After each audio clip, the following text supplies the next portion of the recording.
Welcome to This Explainer. Today, we're going to unpack the fascinating and honestly pretty complex mechanics of Christian and Catholic beliefs regarding the afterlife.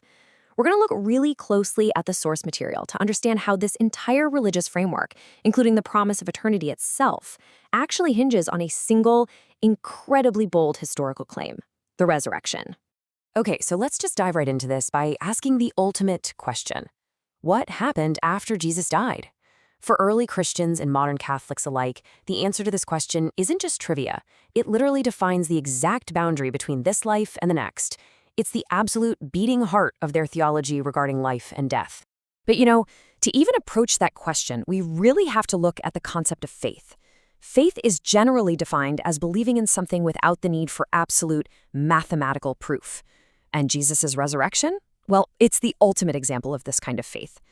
According to our sources, this historical event cannot be proven beyond all shadow of a doubt.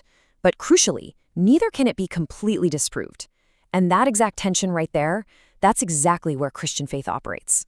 So today's explainer is really a masterclass in deductive reasoning. Here's our roadmap.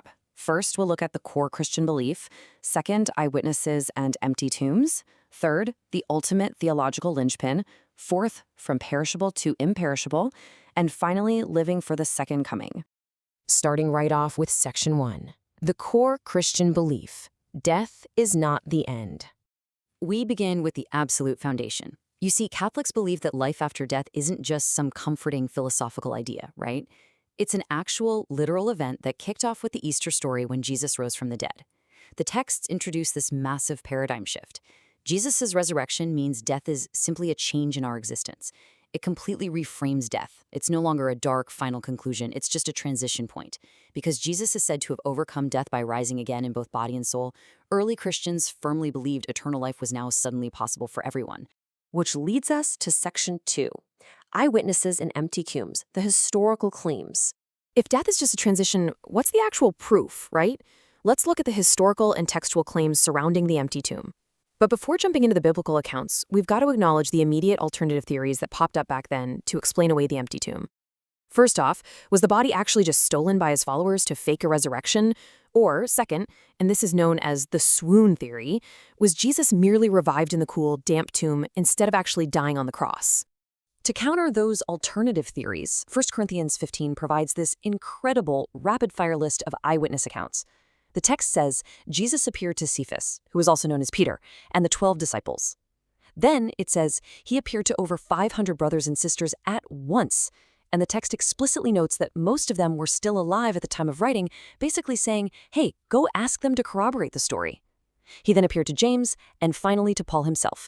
It is a highly calculated catalog of both men and women, specifically meant to cement the resurrection as a documented, unshakable historical fact. And that brings us to Section 3, the ultimate theological linchpin. This is where it becomes an all-or-nothing religion.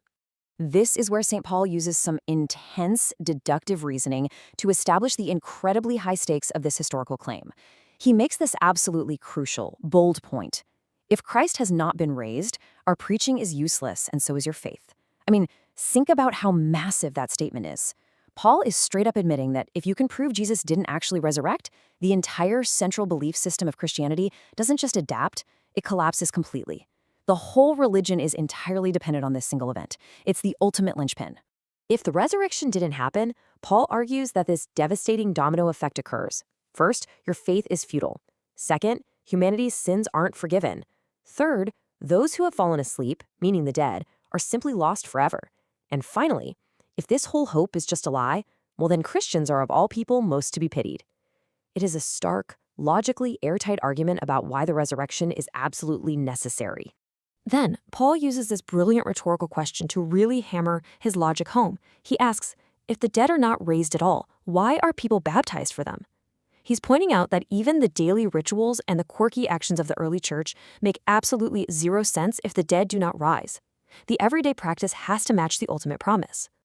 Moving on to Section 4, from perishable to imperishable, the transformation. So, since Jesus did, according to the texts, overcome death, let's explore the fascinating mechanics of how this mystery actually applies to regular humans. Like what physically happens to our bodies. The source texts draw a stark contrast here. The earthly, flesh and blood body is sown perishable. It's rooted in weakness and dishonor. But the raised spiritual body, that is imperishable. It's raised in absolute glory and power, completely freed from mortal constraints. The theology promises that our future bodies won't be burdened by the everyday limitations we experience right now. And how does this happen?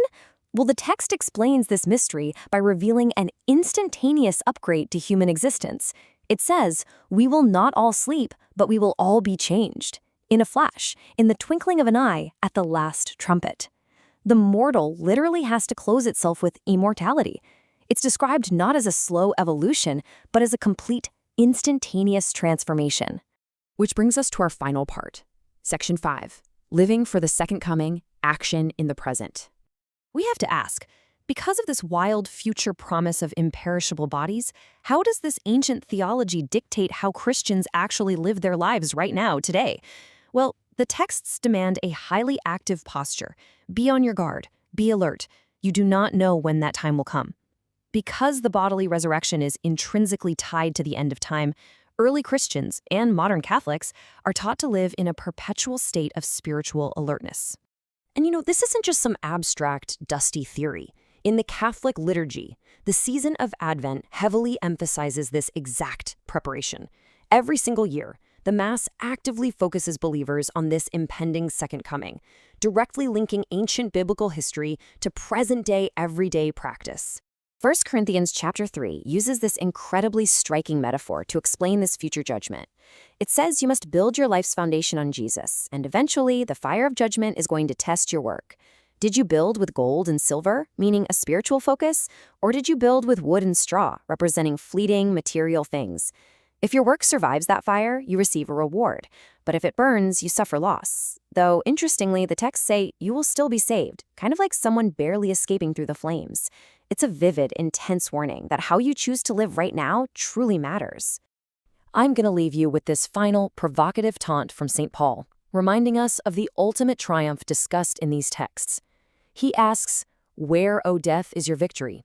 Where, O death, is your sting?" Because of the historical claim of the resurrection, the ultimate enemy, death itself, is viewed as completely destroyed, swallowed up in victory. And that leaves us with a pretty profound question to ponder.